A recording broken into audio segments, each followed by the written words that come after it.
Hey, ¿qué pasa, chicos, chicas y grandes? Yo soy Roberto y esto es Lectura en Voz Alta. Hoy continúo leyéndoles el libro titulado El collar de la reina, de Alejandro Dumas. Así que pónganse cómodos, cómodas, y comencemos. Capítulo 31. La casa del gacetillero. Era la mañana siguiente del día en que los portugueses habían formalizado su negocio con Boehmer, y 3 días después del baile de la ópera, al cual hemos visto asistir a algunos de los principales personajes de esta historia. En la calle Montorgueil, en el fondo de un patio cerrado por una verja, había una casita de humilde aspecto, defendida del ruido de la calle por contraventanas que recordaban la construcción típica de provincias. En el fondo de este patio aparecía una tienda abierta a medias, a los que habían franqueado la verja y atravesando el patio. Era la casa de un periodista muy nombrado, de un gacetillero, como se le llamaba entonces. El redactor vivía en el primer piso. Los bajos servían de almacén para las ediciones de la Gaceta, numerado cada ejemplar. Los otros 2 pisos pertenecían a gentes pacíficas y que pagaban bastante caro la desgracia de asistir varias veces al año a ruidosas escenas hechas al gacetillero por agentes de la policía, por particulares ofendidos o por actores tratados como idiotas. Esos días, los inquilinos de la casa de la Grille, como se le llamaba en el distrito, se apostaban tras las ventanas de la fachada a fin de acechar lo que ocurría y oír mejor los aullidos del gacetillero, el cual, perseguido, solía refugiarse en la calle de los Vieux-Augustins, huyendo por una salida que comunicaba con su habitación. Una puerta se abría, se cerraba y el ruido concluía. El hombre amenazado había desaparecido. Los asaltantes se encontraban solos frente a 4 fusileros de los guardias franceses, que una vieja criada había corrido a requerir al puesto de la Haye. Ocurría muchas veces que los asaltantes, no encontrando a nadie en quien descargar su cólera, sacaban del almacén los papelotes, húmedos aún de la impresión, y los rompían, los pisoteaban, si por desgracia había fuego cerca, destruyendo la mayor cantidad posible de papeles culpables. Pero, ¿qué era un trozo de gaceta para una venganza que reclamaba trozos de piel de gacetillero? Aparte de estas escenas, la tranquilidad de la casa de la Grille era proverbial. Retaux salía por la mañana, hacía su ronda por los muelles, las plazas y los bulevares, acechaba las escenas cómicas, los vicios y los anotaba, los retrataba al vivo y los imprimía en su próximo número. El periódico era hebdomadario, o sea que durante 4 días Monsieur Retaux cazaba el artículo, lo hacía imprimir en los 3 siguientes y así llegaba oportunamente el día de la publicación del número. La hoja acababa de aparecer el día de que nosotros hablamos 72 horas después del baile de la ópera, en el que Mademoiselle Olive había disfrutado tanto del brazo del dominó azul. Retaux se había levantado a las 8, recibiendo de su vieja criada el número del día, todavía oliendo a tinta. Se apresuró a leer el número con el cuidado que un padre lleno de ternura emplea en pasar revista a las cualidades o a los defectos de su querido hijo. Después, y cuando hubo terminado, le dijo a la vieja: «Aldegonde, este sí que es un bonito número. ¿Lo ha leído?» «Cuando termine la sopa lo leeré». «Estoy contento de este número», dijo el gacetillero, levantando sobre su delgado colchón sus brazos todavía más delgados. «Sí», repuso Aldegond. «pero ¿sabe lo que se dice en la imprenta?» «¿Qué se dice?» «Que esta vez no podrá librarse de la Bastilla». Retaux se sentó en el lecho y con voz tranquila dijo: «Aldegond, hágame una buena sopa y no se mezcle en literatura». «Siempre lo mismo», replicó la vieja. «Temerario como un gorrión en libertad». «Le compraré unos pendientes con los beneficios del número de hoy», le dijo el gacetillero, envuelto en una sábana de una blancura sospechosa. «¿Han venido a comprar muchos ejemplares?» «Ninguno, y mis pendientes no serán lo bastante relucientes si esto continúa. Se acordará de aquel buen número contra Monsieur de Broglie. No eran las 10 y ya se habían vendido 100 números». «Y yo había cruzado 3 veces la calle de los Vieux-Augustins. Cada ruido me daba fiebre. Esos militares son muy brutos». «Por eso yo creo que el número de hoy no dará lo que dio el que dedicó a Broglie». Quizá, dijo Retó, pero no tendré que correr tanto y comeré tranquilamente mi sopa. ¿Sabe por qué, Aldegond? No lo sé, monsieur. Porque en lugar de atacar a un hombre, ataco a una institución. En lugar de atacar a un militar, ataco a una reina. ¿A la reina? Alabado sea Dios, murmuró la vieja. Entonces no tema nada. Si ataca a la reina, será llevado en triunfo. Vamos a vender muchos números y yo tendré mis pendientes. Llaman, dijo Retó, volviendo a meterse en la cama. La vieja fue a la tienda para recibir la visita. Poco después volvió a subir, tartamudeando de alegría. 1000 ejemplares, 1000 de un golpe. Vea aquí el pedido. ¿A qué nombre? No sé. Es preciso saberlo. Corra a ver. Tenemos tiempo. Supone trabajo contar, empaquetar y cargar 1000 números. Corra, le digo, y pregunte al criado. ¿Es un criado? Es un comisionado, un auvernés. Bueno, pregúntele a dónde va a llevar esos números. Aldegond obedeció en el acto. Sus gordas piernas hicieron gemir la escalera de madera y su voz, mientras preguntaba, no cesó de resonar a través de las paredes de tablas. El comisionado contestó que llevaba aquellos números a la calle Neuve-Saint-Guille, a Marais, casa del conde de Cagliostro. El gacetillero dio tal salto de júbilo que estuvo a punto de reventar el catre. Se levantó y activó él mismo el encargo, ayudando al único dependiente, una especie de sombra famélica, más transparente que las hojas impresas. Los 1000 ejemplares fueron cargados sobre las espaldas del auvernés, el cual desapareció por la verja, doblado bajo el peso. Monsieur Retó se disponía a anotar para el próximo número el éxito de éste, y a consagrar algunas líneas al generoso monsieur que había tenido la bondad de adquirir 1000 números de una publicación pretendidamente política. Retó, decíamos, se felicitaba por haber hecho un conocimiento tan ventajoso cuando un nuevo campanillazo vibró en el patio. Seguramente otros 1000 ejemplares, dijo Aldegond, embriagada por el primer éxito. Monsieur, esto no es extraño. En el momento en que se trata de la austriaca, todo el mundo le hará coro. Silencio, silencio, Aldegond. No hable tan alto de la austriaca. Es una injuria que me valdría la Bastilla que me ha denunciado. ¿Y qué? Dijo agriamente la vieja. Eso no es la austriaca. Esa es una palabra que los periodistas hemos puesto en circulación, pero que no se debe prodigar. Volvió a sonar de nuevo la campanilla. Vaya a ver, Aldegond. No creo que vengan a comprar más ejemplares. ¿Qué es lo que le hace creer eso? No sé, pero me parece que veo un hombre de aspecto lúgubre en la verja.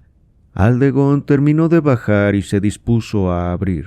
Retó miraba con una atención que se comprenderá después de nuestra descripción del personaje y de su oficina. Aldegond vio a un hombre vestido con sencillez y que preguntó si encontraría en su casa al redactor de la Gaceta.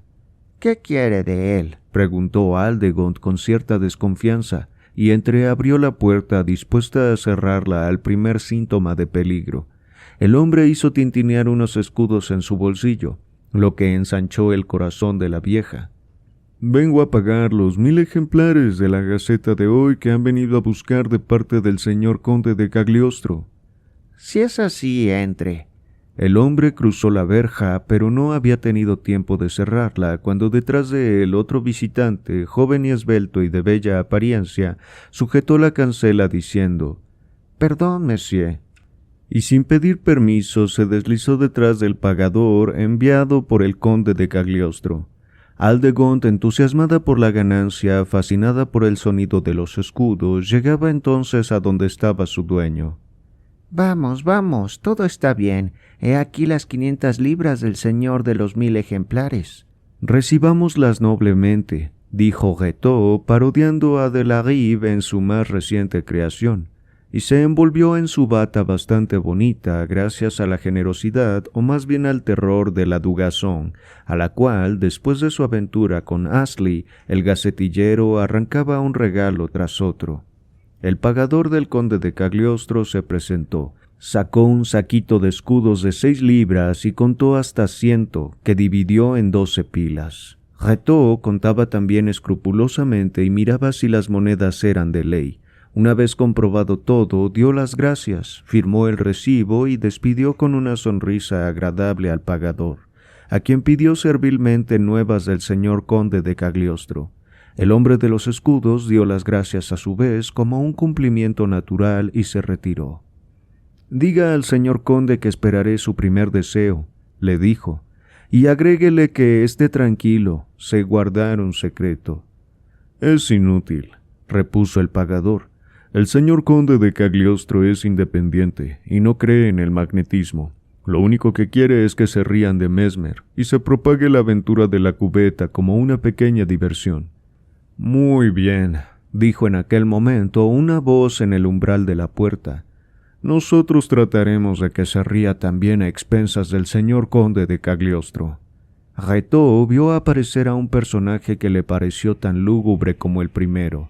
Como hemos dicho, era un hombre joven y vigoroso, pero Retaux no compartía la opinión que nosotros hemos emitido sobre su buena apariencia. Solo veía en él una mirada amenazadora y un aspecto muy inquietante. En efecto, la mano derecha la apoyaba en el puño de la espada y la izquierda en el puño de un bastón. «¿Qué puedo hacer en su servicio, monsieur?», preguntó Retaux con una especie de temblor que le atacaba en cada ocasión difícil, y como las ocasiones difíciles no eran raras, Retaux temblaba con frecuencia. «Monsieur Retaux», preguntó el desconocido. «Soy yo». «El que se dice de Villette». «Soy yo, monsieur». «Gacetillero». «El mismo». «Autor de este artículo», dijo fríamente el desconocido, sacando de su bolsillo un ejemplar fresco todavía de la Gaceta del día. «Sí, pero no soy precisamente el autor», dijo Retaux, «sino el editor». «Muy bien, viene a ser exactamente lo mismo, porque si no ha tenido el valor de escribir el artículo, ha tenido la cobardía de dejarlo publicar. Y digo cobardía», repitió el desconocido fríamente, «porque siendo gentil hombre debo ser comedido en mis términos, incluso dentro de este tugurio. Pero no es preciso tomar lo que digo al pie de la letra, porque lo que digo no expresa mi pensamiento. Si lo expresara, diría, el que ha escrito este artículo es un infame, y el que lo ha publicado es un miserable». «Monsieur», dijo Retaux palideciendo. «He aquí un mal asunto, peor que malo», continuó el joven, animándose a medida que hablaba. «Pero escúcheme, monsieur folletista, y cada cosa a su tiempo. Hace un momento que ha recibido un dinero, y ahora va a recibir una paliza». «¿Cómo?», replicó Retaux. «Eso vamos a verlo». «¿Y qué vamos a ver?», dijo en tono seco y belicoso el joven, quien tras estas palabras avanzó hacia su adversario.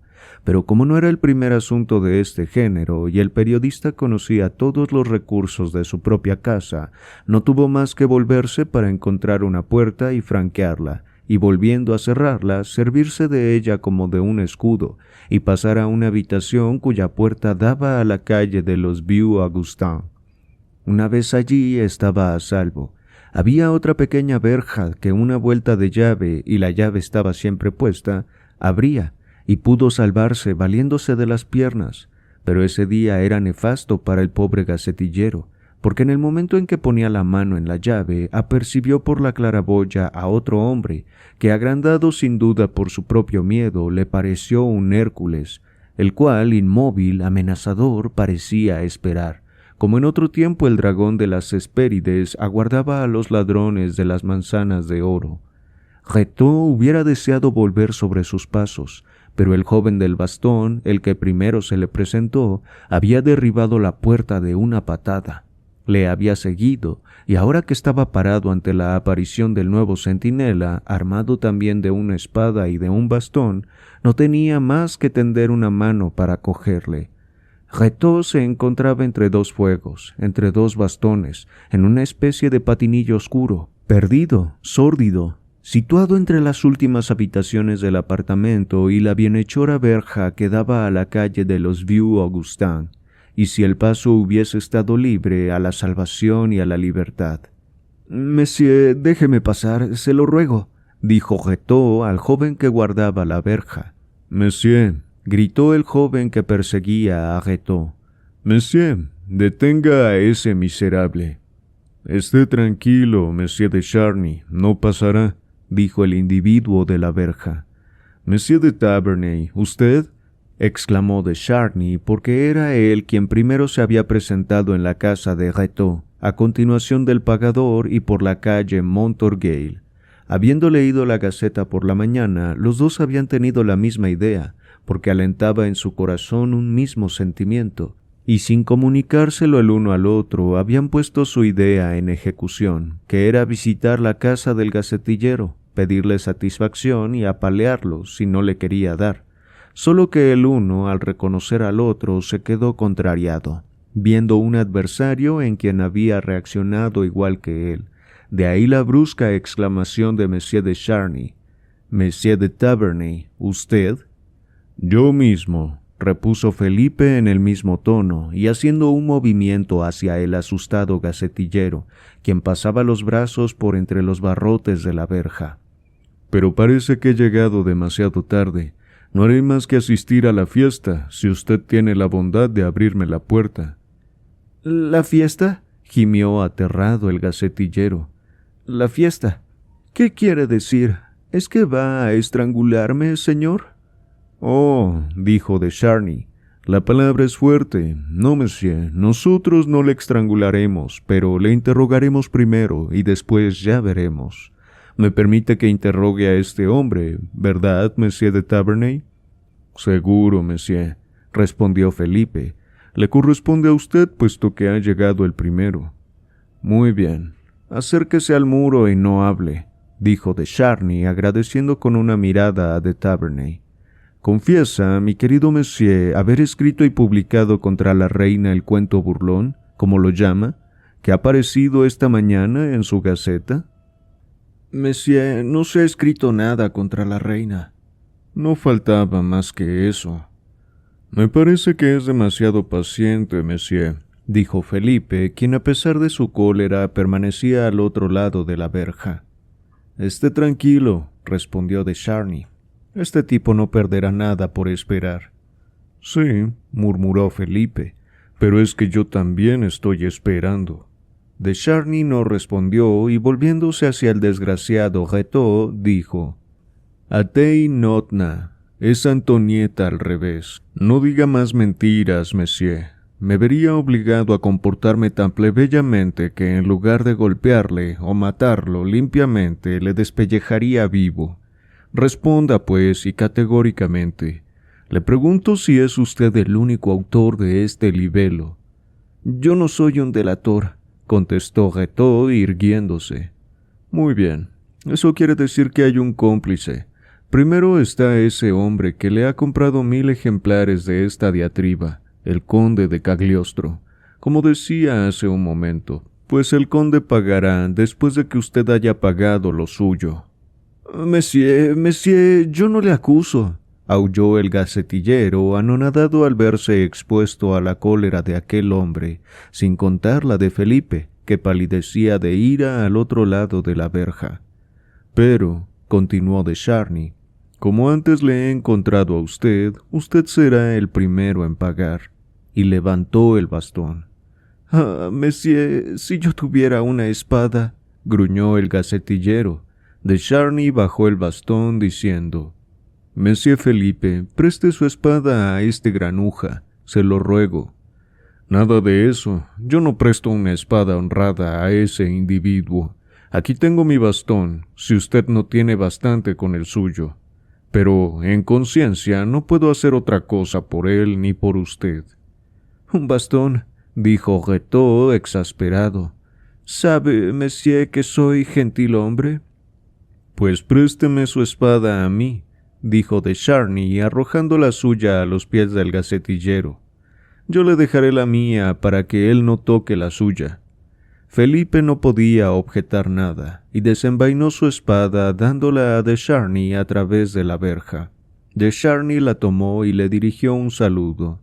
«Con que tú eres un gentil hombre», dijo volviéndose a Retaux. «Eres gentil hombre y escribes sobre la reina de Francia tales infamias. Muy bien, recoge esa espada y demuestra que eres gentil hombre». Pero Retó no se movió. Se hubiera dicho que tenía tanto miedo de la espada que estaba a sus pies como del bastón que hacía un instante había visto sobre su cabeza. «¡Demonios!», dijo Felipe desesperado. «¡Ábrame la verja!». «Perdón, monsieur», le contestó de Charny. «Ha convenido que este hombre me pertenece a mí primero».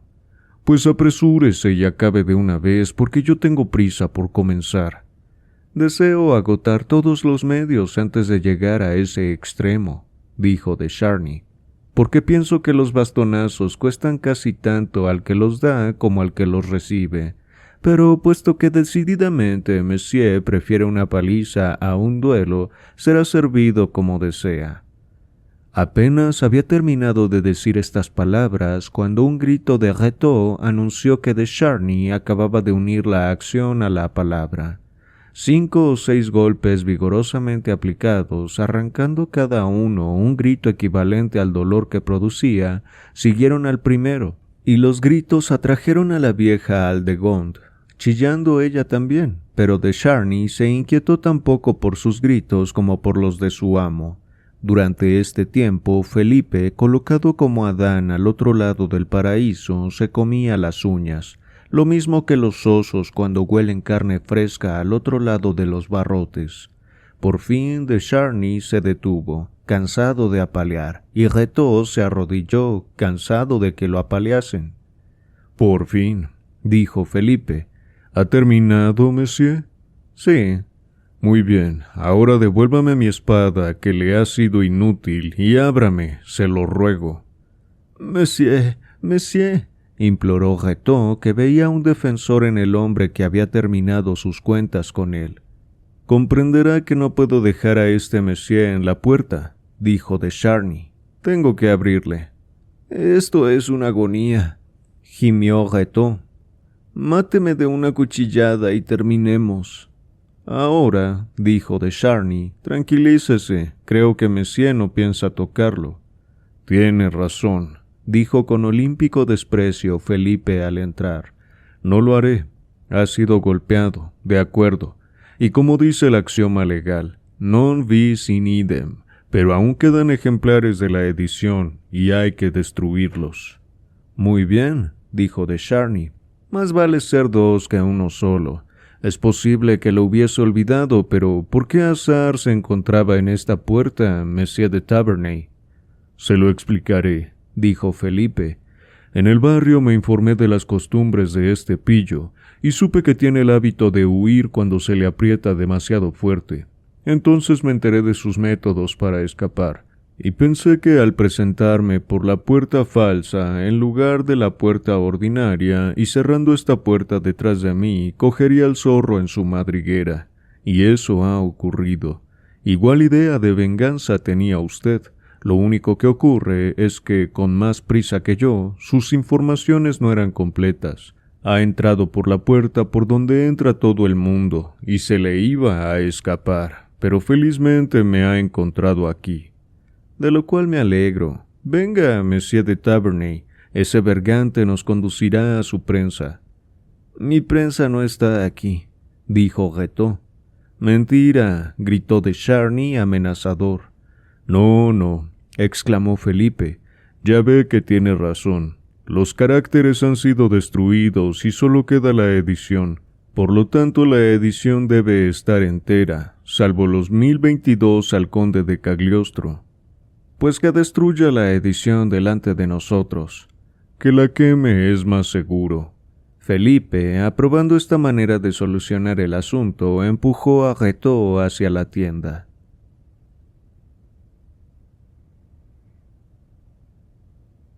Capítulo 32. Cómo 2 amigos se convierten en enemigos. Sin embargo, Aldegond, habiendo oído gritar a su dueño y al encontrar cerrada la puerta, había ido a buscar a la guardia, pero antes de que regresara, Felipe y de Charny tuvieron tiempo de encender un magnífico fuego con los primeros ejemplares de la Gaceta y arrojar el resto de las hojas que ardían al instante. Llegaban ya a los últimos números cuando la guardia apareció detrás de Aldegond, en el extremo del patio, y al mismo tiempo que la guardia, 100 pilluelos y otras tantas comadres. Los primeros fusiles golpeaban las baldosas del vestíbulo cuando el último número de la Gaceta empezaba a arder. Felizmente, Felipe y de Charny conocían el camino que Retaux les había imprudentemente enseñado. Atravesaron el corredor secreto, pasaron los cerrojos, cruzaron la verja de la calle de los Vieux-Augustins, cerraron con 2 vueltas de llave y después la arrojaron en la primera alcantarilla que encontraron. Mientras tanto, Retaux, liberado, pedía auxilio contra los asesinos, y Aldegond, que veía cómo se reflejaban las llamas de los papeles en los cristales, gritaba «¡Fuego!». Los fusileros llegaron, pero al ver que los 2 jóvenes se habían ido y que el fuego se había apagado, no les pareció conveniente llevar más lejos sus pesquisas, y dejaron que Retaux se curase la espalda con alcohol alcanforado y volvieron al cuerpo de guardia. Pero la multitud, más curiosa siempre que la guardia, permaneció hasta cerca de mediodía en el patio de Retaux, esperando que la escena de la mañana se repitiese. Aldegond, en su desesperación, maldijo el nombre de María Antonieta, llamándola la austriaca, y bendijo el de Cagliostro, llamándole protector de las letras. Poco después, de Taverny y de Charny se hallaban en la calle de los Vieux-Augustins. «Monsieur», comenzó de Charny, «ahora que su ejecución ha terminado, ¿me cabría el honor de servirle en algo?» «Mil gracias, monsieur. Iba a hacerle la misma pregunta». «Gracias. Yo estoy aquí para negocios particulares que me retendrán probablemente en París buena parte del día». «Y yo también, monsieur». «Permita entonces que me despida de usted y me felicite por el honor y la dicha de encontrarlo». «Permítame que le haga los mismos cumplidos y que agregue mi mayor deseo de que el negocio que le ha traído concluya a su conveniencia». Y los 2 hombres se saludaron con una sonrisa y una cortesía que demostraba que las palabras que se acababan de dedicar respondían a mera cortesía. Al separarse se volvieron la espalda, pues Felipe subió hacia los bulevares y de Charny bajó por el lado del río. Los 2 se volvieron 2 o 3 veces hasta que se perdieron de vista. Y entonces de Charny, que como ya hemos dicho, se había dirigido hacia el lado del río, entró en la calle Beaurepaire, después en la de Renarol y luego en la de Gran Burlador, y de aquí a la de Jean Robert, a la de Gravilliers, a la Pastourelle, a la de Anjou, Perche, Culture, Sainte-Catherine, Saint-Anastas y Saint-Louis, y desde la calle Saint-Louis hacia la calle Neuf-Saint-Guille, pero a medida que se acercaba, su mirada se fijaba en un hombre joven que subía por la calle de Saint-Louis, y al que creyó reconocer. 2 o 3 veces se detuvo, dudando, pero muy pronto la duda desapareció. El que subía era Felipe, precisamente Felipe, quien había tomado la calle Mauconseil, la de Our, la de Grenier, Saint-Lazare, Michel-le-Comte, la de Vieille-Haudriette, la de Homme-Armé y la de Rosières. Había pasado por delante del palacio de Lamoignon y desembocó en la calle de Saint-Louis, por la esquina de la calle de Legout y Sainte-Catherine. Los 2 jóvenes se encontraron en la entrada de la calle Neuf-Saint-Guille y se detuvieron y se miraron sin tomarse la molestia de disimular sus pensamientos. Como antes, cada uno había tenido la misma idea, pedirle información al conde de Cagliostro. Al llegar allí, ni el uno ni el otro podía dudar del proyecto del que tenía delante. «Monsieur de Charny», dijo Felipe, «yo le dejé al vendedor. Podía haberme dejado usted al comprador. Le permití darle varios bastonazos. Déjeme usar la espada». «Monsieur», respondió de Charny, «ha tenido conmigo esta cortesía porque yo llegué antes que usted, y no por otra razón». «Sí, pero ahora», dijo de Taverny, «llego aquí a la vez que usted, y por eso le digo que no le haré concesiones». «¿Y quién le dice que yo las pida, monsieur? Defenderé mi derecho, eso es todo». «¿Y cuál es su derecho, monsieur de Charny?» «Hacer que monsieur de Cagliostro queme los 1000 ejemplares que compró a ese miserable». Se acuerda, monsieur, de que soy yo quien primero tuvo la idea de hacerlos quemar en la calle Montorgueil. Muy bien, de acuerdo. Sí, usted los hizo quemar en la calle Montorgueil. Yo los haré romper en la calle Neuf-Saint-Guy. Monsieur, empiezo a desesperarme a fuerza de decirle con la mayor seriedad que deseo ser el primero que se acerque al conde de Cagliostro. Todo lo que puedo hacer por usted, monsieur, es remitirme a la suerte. Arrojaré un Luis al aire. Quien gane de los dos tendrá la prioridad. Monsieur, yo por lo general tengo poca suerte, y es posible que pierda. Felipe dio un paso hacia adelante y de Charny lo detuvo. Monsieur, dijo, solo una palabra, y creo que nos entenderemos. Felipe se volvió rápidamente. Había en la voz de Charny un acento de amenaza que le gustaba. Sea, si para ir a pedir una satisfacción al conde de Cagliostro pasamos por el Bois de Boulogne, tardaremos más, pero creo que eso terminará con nuestras diferencias. Uno de los dos se quedará probablemente en el camino, y el que quede en pie no tendrá necesidad de rendir cuentas a nadie. En verdad, monsieur, dijo Felipe, se anticipa a mis pensamientos. He aquí algo en efecto que lo concilia todo. ¿Quiere decirme dónde nos encontraremos? Si mi compañía no le hace demasiado insoportable, monsieur, ¿cómo dice? Podríamos no separarnos. He ordenado a mi cochero que me espere en la Place Royale, que como sabe está a 2 pasos de aquí. Entonces me concederá un sitio en su coche. Con mucho gusto.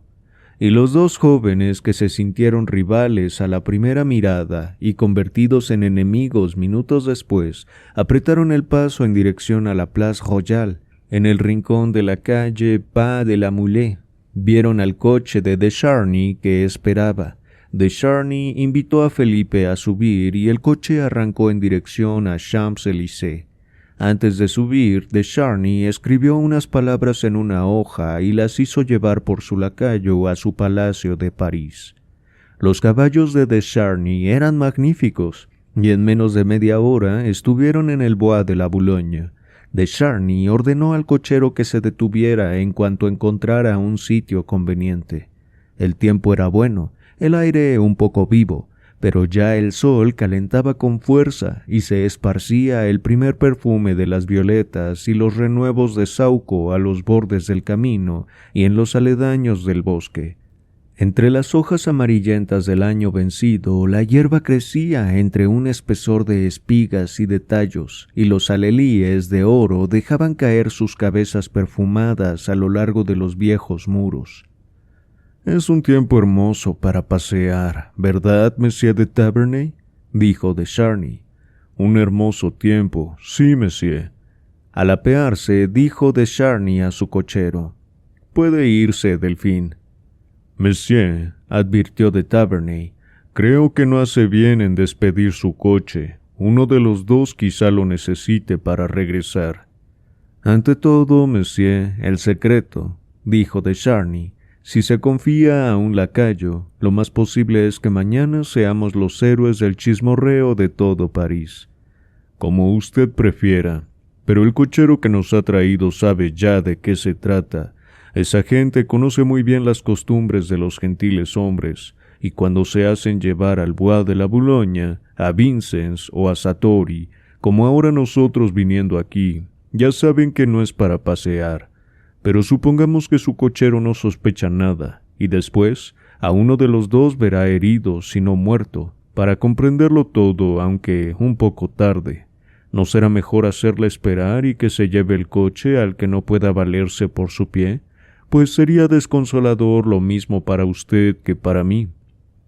«Tiene razón, monsieur», contestó Charny, y dirigiéndose al cochero le dijo: «Delfín, no se vaya. Espere aquí». El cochero receloso no se había alejado y se quedó donde estaba para, a través del ramaje, poder ver lo que ocurriera, suponiendo a su dueño protagonista de una escena cuyas consecuencias quizá fuesen fatales. Lento el paso, Felipe y de Charny se internaron en el bosque, y 5 minutos después no se veía ni su sombra ni se oían sus pisadas en la hojarasca. Fue Felipe quien, por ir delante, encontró el sitio que le pareció propicio, un claro en el bosque y el suelo duro y sin troncos, y alrededor un cinturón de árboles por el que escasamente penetraba el sol. «Si no opina lo contrario, Monsieur de Charny», dijo Felipe, «me parece que este es un buen sitio». «Excelente, Monsieur», contestó de Charny quitándose la casaca. Felipe se quitó igualmente la suya, la dejó a un lado junto con el sombrero y desenvainó. «Monsieur», dijo de Charny con la espada todavía en la vaina, «a cualquier otro que no fuera usted le diría, caballero, una palabra, no de excusa sino de cortesía, ofreciéndole incluso una reconciliación. Pero a un valiente que viene de América, de un país donde el batirse está a la orden del día, no me es posible. También a cualquier otro yo le diría, Monsieur, quizá he cometido un error, pero al valiente marino que la otra noche fue la admiración de la corte por un glorioso hecho de armas, yo no puedo, Monsieur de Charny, decirle más que esto. Señor conde, hágame el honor de ponerse en guardia». El conde saludó y desenvainó. «Monsieur», dijo de Charny, «creo que ninguno de los dos ha tenido el valor de precisar el verdadero motivo de nuestra rivalidad». «No le comprendo, conde». «Bah, me comprende perfectamente, y como viene de un país en el que no se sabe qué es la mentira, ha enrojecido al decir que no me comprende». «En guardia», repitió Felipe. Cruzaron los aceros y desde el primer momento Felipe advirtió que tenía sobre su adversario una notable superioridad, y esa ventaja, en lugar de estimularle, pareció que le frenase, sintiendo como si en vez de combatir un duelo se ejercitase en una sala de armas, y tuviera en la punta de la espada el botón de los floretes, y como se limitaba a parar sin atacar una sola vez cuando ya llevaba más de 1 minuto cruzándose las espadas, de Charny levantó la suya sobre su cabeza, interrumpiendo momentáneamente el ataque, y exclamó: «Según veo, no me considera digno adversario. ¿Puede decirme qué se propone?»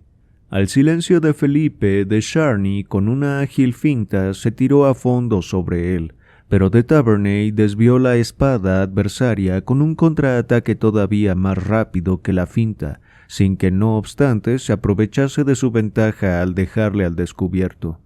De Charny era más joven y más fogoso sobre todo.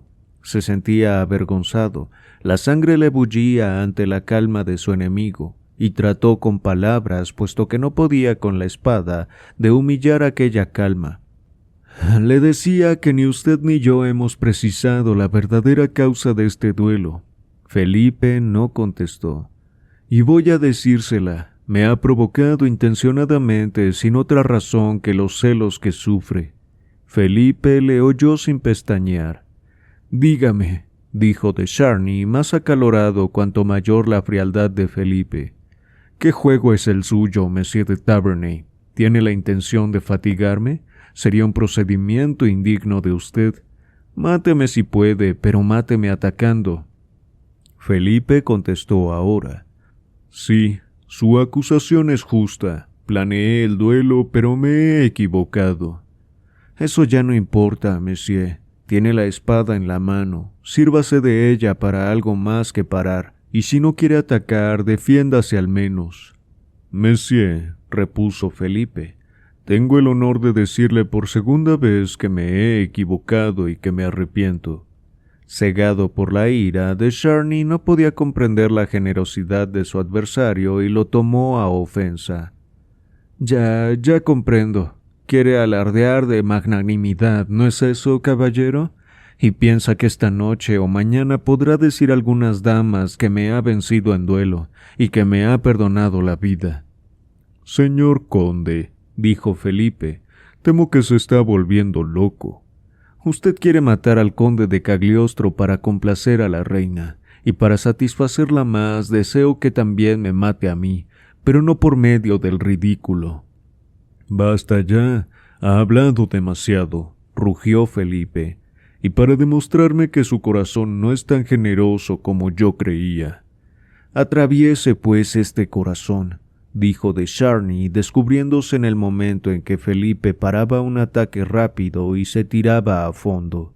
La espada resbaló sobre un costado de Charny, abriendo un surco de sangre bajo la fina camisa. «Por fin», exclamó de Charny gozoso, «estoy herido. Si ahora le mato, habré jugado un hermoso papel». «Decididamente», dijo Felipe, «se ha vuelto loco. No me matará, y habrá desempeñado un vulgar papel, porque habrá sido herido sin motivo ni provecho, pues nadie sabe por qué nos hemos batido».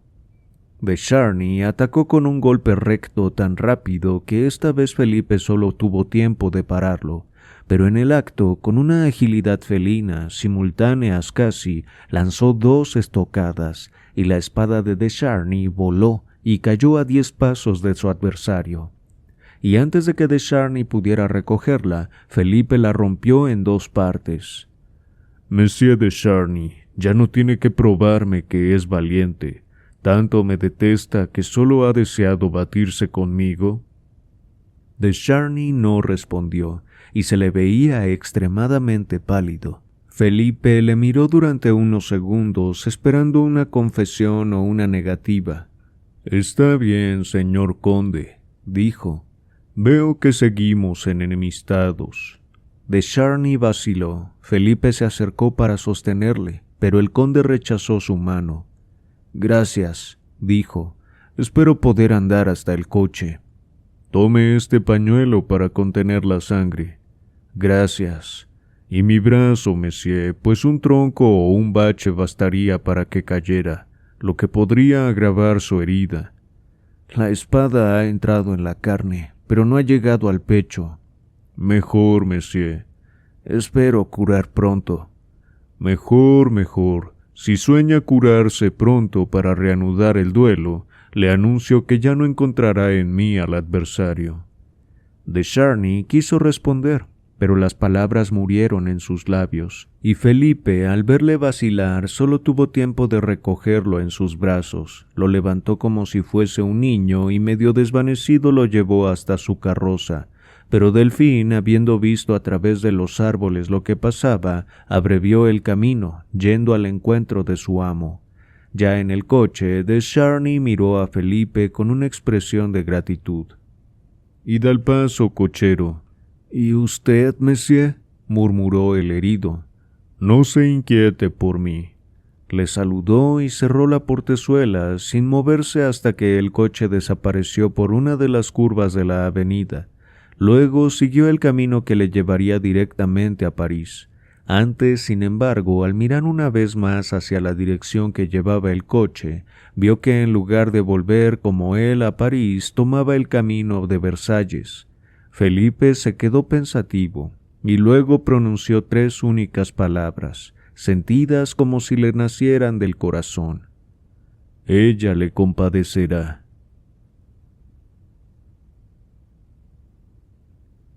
Capítulo 33.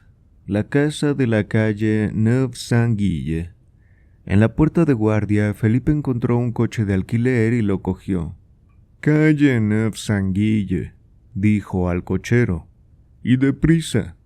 Un hombre que acaba de tener un duelo y que conserva todavía el gesto del vencedor, un hombre vigoroso cuya distinción denuncia su nobleza, un hombre vestido como un burgués y al cual, sin embargo, su porte anuncia a un militar, era más de lo que hacía falta para estimular al auriga, cuyo látigo no era, como el tridente de Neptuno, el cetro del mundo, pero para Felipe no dejaba de ser un cetro muy importante.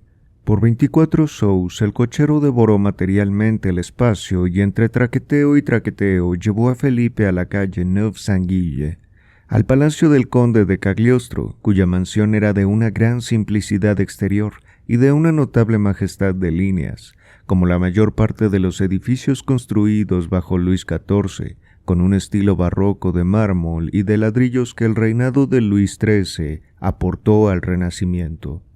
Una carroza tirada por 2 buenos caballos se balanceaba sobre sus muelles en un gran patio. El cochero dormía envuelto en su vasta hopalanda forrada de zorro. 2 criados, uno de los cuales llevaba un cuchillo de caza, segaban silenciosamente el césped.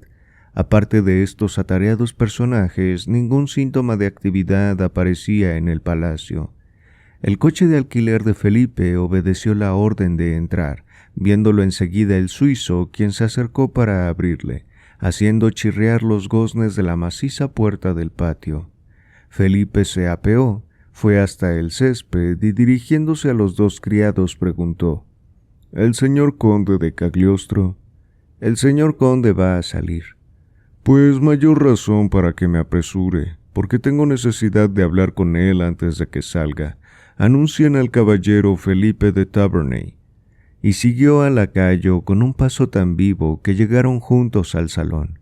«¿El caballero Felipe de Taverney?», preguntó después de anunciarlo el criado, una voz viril y educada a la vez. «Háganlo entrar». Felipe entró sin poder reprimir cierta emoción que aquella tranquila voz le había producido. «Excúseme, monsieur», dijo Felipe, saludando a un hombre de gran talla, de un vigor y de un aire juvenil poco comunes, y que no era otro que el personaje que hemos visto en la mesa del duque de Richelieu, en la cubeta de Mesmer, en el gabinete de Mademoiselle Olive y en el baile de la ópera. «¿Excusarlo, monsieur, de qué?» «De que le impida salir». «Habría debido excusarle si hubiera venido más tarde, caballero». «¿Por qué?»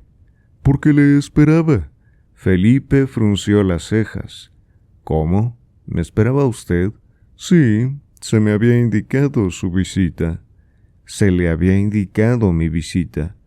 «Claro, hace 2 horas, porque hace 1 hora o 2, no es eso, que debía haber venido aquí, pero un accidente ajeno a su voluntad le ha obligado a retrasarse».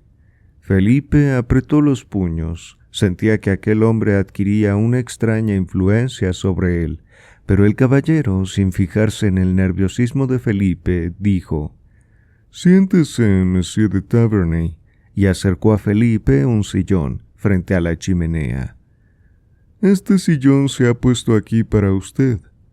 «Dejémonos de broma, señor conde», replicó Felipe con una voz que procuraba que fuese tan tranquila como la de su huésped, pero sin poder evitar un ligero temblor. «Yo no me burlo, monsieur. Ya le he dicho que le esperaba». «Entonces, dejémonos de cuentos, monsieur. Si es adivino, yo no he venido para comprobar su ciencia.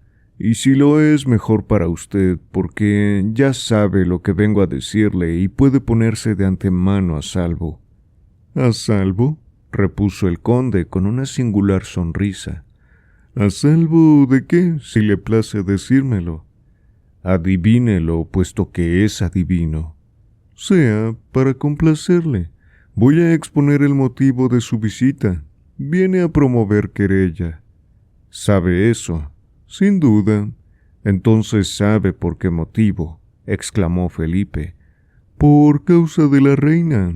Y ahora, monsieur, su turno. Continúe, le escucho». Estas últimas palabras fueron pronunciadas no con el acento cortés del huésped, sino en el tono seco y frío del adversario. «Tiene razón», dijo Felipe, «y lo prefiero así». «De acuerdo». «Monsieur, existe cierto libelo». «Hay muchos libelos, monsieur». «Publicado por cierto gacetillero». «Hay muchos gacetilleros». «Espere, ese libelo, ya nos ocuparemos del gacetillero después». «Permítame que le diga», interrumpió de Cagliostro con una sonrisa, «que usted ya se ha ocupado de él». «Está bien. Yo diría, pues, que hay un libelo contra la reina». De Cagliostro inclinó la cabeza. «¿Conoce ese libelo?» «Sí, monsieur». «¿Y ha comprado 1000 ejemplares?» «No lo niego». «Y estos 1000 ejemplares no han llegado, felizmente, a sus manos». «¿Qué le hace pensar eso, monsieur?» «El haberme encontrado con el empleado que llevaba los paquetes, al que he pagado el importe y he dicho que los dejara en mi casa, y mi criado, que ya estaba avisado, los ha recibido. ¿Por qué no lleva usted mismo sus asuntos hasta el final? ¿Qué quiere decir? Que entonces estarían mejor hechos. No ha sido necesario porque, mientras mi criado estaba ocupado en sustraer a su singular bibliomanía esos 1000 ejemplares, yo me dedicaba a destruir el resto de la edición. Entonces, ¿está seguro de que los 1000 ejemplares que tenía destinados están en su casa? Estoy seguro. Pues se engaña, monsieur. ¿Cómo es eso?, preguntó de Taverny con cierta inquietud. ¿Y por qué no están allá? Porque están aquí, dijo tranquilamente el conde, apoyándose en el faldón de la chimenea. Felipe hizo un gesto amenazador. Pero cree, dijo el conde, tan flemático como Néstor, que yo, un adivino como usted dice, me dejaría manejar así. Ha creído tener una feliz idea sobornando a un empleado, ¿verdad? Pero yo tengo un intendente, el cual ha tenido una idea feliz y yo pago para eso. Él ha adivinado, pues es muy natural que el intendente de un adivino adivine, y ha adivinado que iría a casa del gacetillero, que encontraría al empleado y lo sobornaría. Entonces él lo ha seguido, le ha amenazado con hacerle devolver el dinero que le había dado. El hombre ha tenido miedo y en lugar de dirigirse a su palacio, ha seguido a mi intendente hasta aquí. ¿Lo duda? Lo dudo. Vide pede, vide manus, ha dicho Jesús a Santo Tomás. Ya le diré a usted, Monsieur de Taverny, vea el armario y toque los impresos. Y diciendo estas palabras, abrió un mueble de encina admirablemente tallado, y le señaló a Felipe que había palidecido los 1000 ejemplares de la edición, todavía impregnados de ese olor del papel con la tinta todavía fresca. Felipe se aproximó al conde, quien seguía inmóvil, a pesar de que la actitud del joven era amenazadora. «Monsieur», dijo Felipe, «parece un hombre valiente, y yo le pido que me dé una satisfacción con la espada en la mano». «¿Satisfacción? ¿De qué?», preguntó de Cagliostro. «Del insulto a la reina, insulto que usted es cómplice con solo retener un ejemplar de ese libelo». «Monsieur», dijo Cagliostro sin cambiar de postura, «está en un error que me apena. A mí me gustan las novedades, los ruidos escandalosos, las cosas efímeras. Yo colecciono todo eso para acordarme después de 1000 cosas que olvidaría sin esa precaución. Si he comprado esa gaceta, ¿en qué ve usted que yo haya insultado a nadie?» «Me ha insultado a mí». «¿A usted?» «Sí, a mí, ¿lo comprende?» «No lo comprendo, palabra de honor». «¿A qué obedece el querer comprar una edición tan asquerosa?» «Ya se lo he dicho, la manía de las colecciones. Cuando se es un hombre de honor no se coleccionan infamias». «Perdóneme, pero yo no soy de su opinión sobre el calificativo que merece esa publicación. Es un libelo quizá, pero no es una infamia». «¿Confesará siquiera que se trata de una mentira?»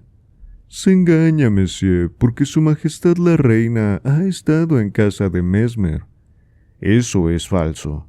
«¿Quiere decir que miento?» «No quiero decirlo, lo digo». «¿Y si le digo que yo la he visto?» «¿Usted la ha visto?» «¿Cómo le veo a usted?» Felipe miró fijamente al conde. Quería oponer su mirada tan franca y tan noble contra la mirada centelleante de Cagliostro, pero el duelo terminó por fatigarle y exclamó: «Le repito que miente». De Cagliostro se encogió de hombros como si hubiera oído el insulto de un loco. «¿No me oye o no me entiende? No he perdido ni una sola palabra de las que acaba de decir. ¿No sabe a lo que obliga un mentís?» «Sí», repuso de Cagliostro. «Incluso un proverbio francés dice que a un mentís corresponde una bofetada». «Pues hay algo que me asombra». «¿Qué?» «No haber visto todavía su mano levantarse sobre mi rostro, puesto que es gentil hombre y conoce el proverbio francés». Antes de hacerme gentilhombre y de aprender el proverbio, Dios me ha hecho hombre y me ha dicho que se debe amar a nuestros semejantes. Entonces se niega a darme satisfacción con la espada en la mano. Yo no pago más que lo que debo. Supongo pues que me dará satisfacción de alguna otra manera. ¿Cuál? No pienso tratarlo peor de lo que un hombre de la nobleza debe tratar a otro. Solo le exijo que queme delante de mí todos los ejemplares que hay en el armario. Me niego. Piénselo bien. Ya está pensado. Me obligará a que haga con usted lo que he hecho con el gacetillero. ¿Unos cuantos bastonazos?, dijo de Cagliostro, riendo y sin moverse, lo mismo que si fuese una estatua. Ni más ni menos, y no piensen llamar a su gente. ¿Yo? ¿Y por qué he de llamar a mi gente si esto no le incumbe? Mis asuntos los resuelvo yo. Soy más fuerte que usted. ¿Lo duda? Le aconsejo que reflexione. ¿Quiere intimidarme con su bastón? Acérquese y le cogeré por el cuello y por el espinazo y lo arrojaré a 10 pasos de mí.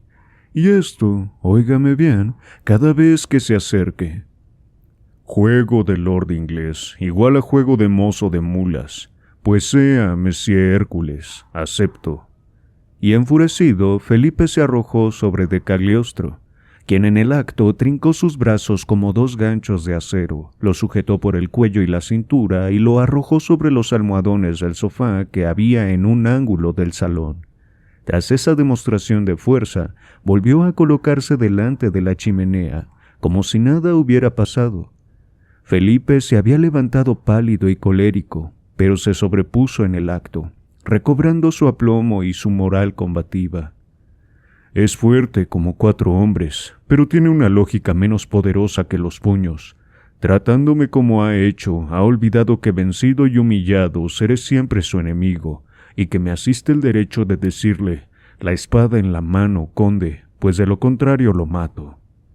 De Cagliostro continuó inmóvil. La espada en la mano, le digo, o morirá. No está todavía lo bastante cerca de mí para que le trate como la primera vez, replicó el conde, y no me expondré a ser herido por usted y menos muerto, como ese pobre Gilberto. ¿Gilberto?, exclamó Felipe con voz trémula.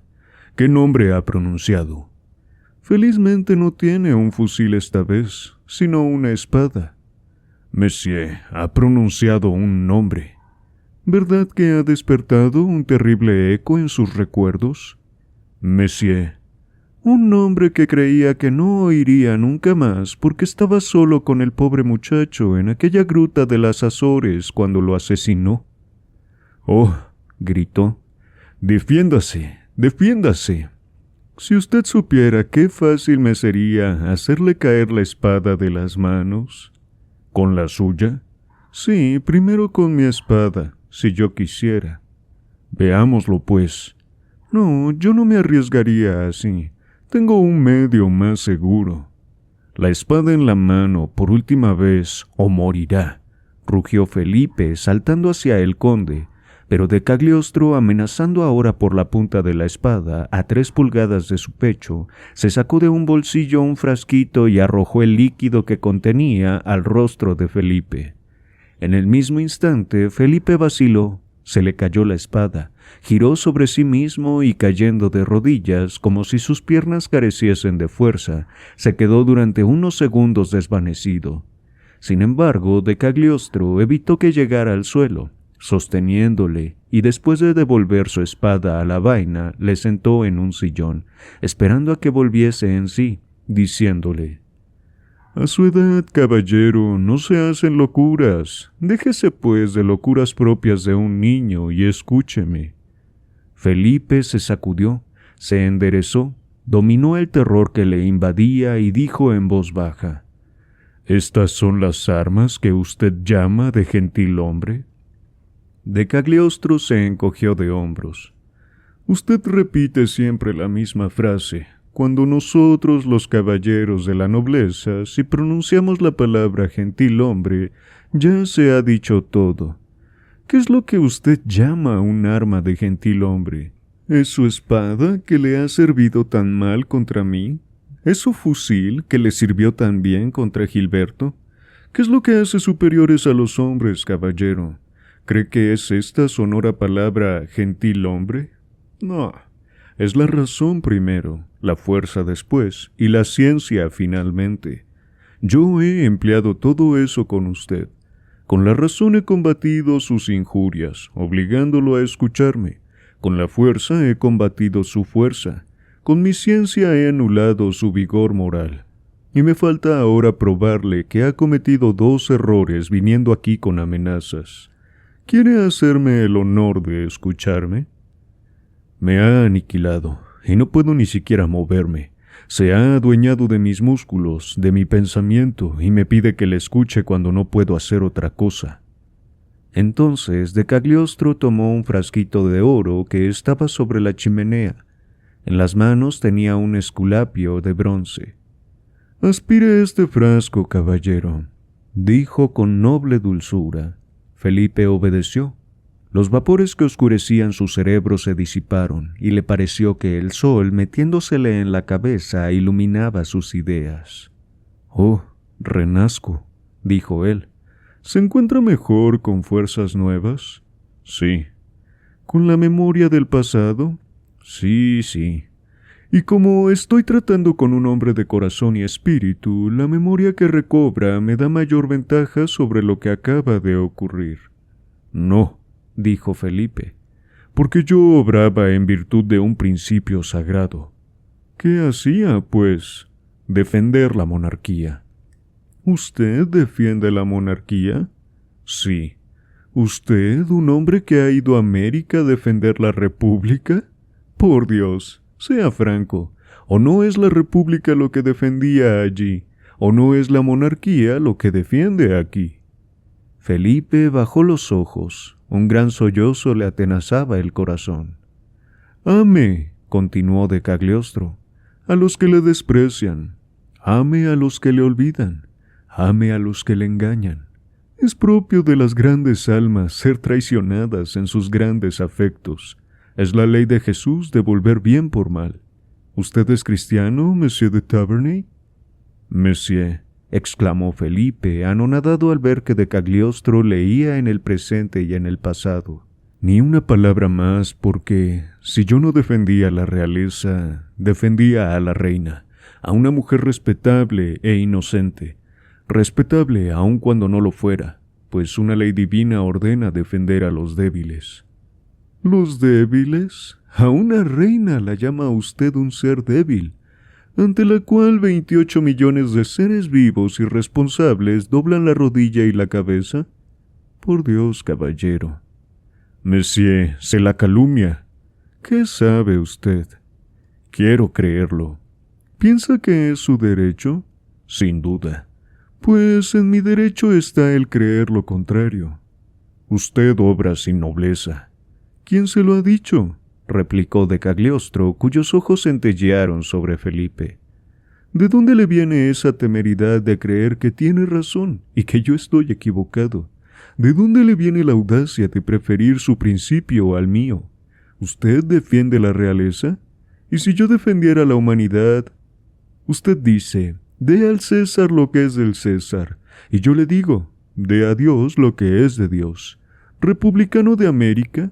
¿Caballero de la Orden de los Cincinnatus? Yo le recuerdo el amor a los hombres, el amor a la igualdad. Usted marcha sobre los pueblos para besar la mano de la reina, y yo coloco a las reinas a los pies de los pueblos para elevarlos siquiera un grado. Yo no le molesto en su adoración, pero no me moleste usted en mis preferencias. Yo le dejo el pleno día, el sol de los cielos y el sol de las cortes. Déjeme mi sombra y mi soledad. Usted comprende la fuerza de mis palabras, ¿no es así? Como ha comprendido hace un momento la fuerza de mi individualismo. Usted me dice, muere, ya que has ofendido al objeto de mi culto. Yo le digo, vive, tú que combates lo que yo adoro.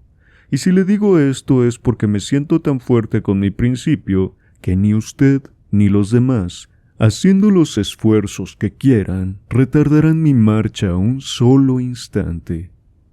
«Monsieur, me asusta», dijo Felipe.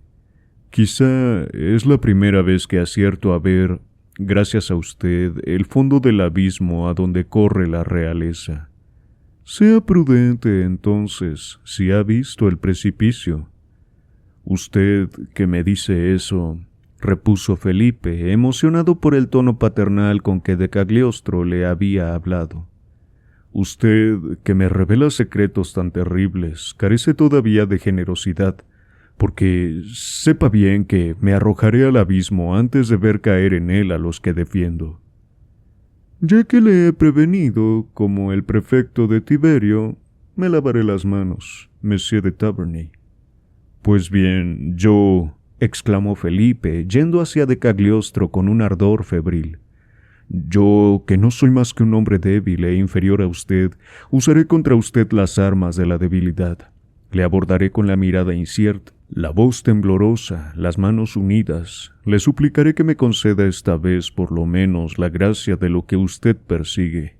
Le pediré para mí que no puedo, no sé por qué, ver en usted a un enemigo.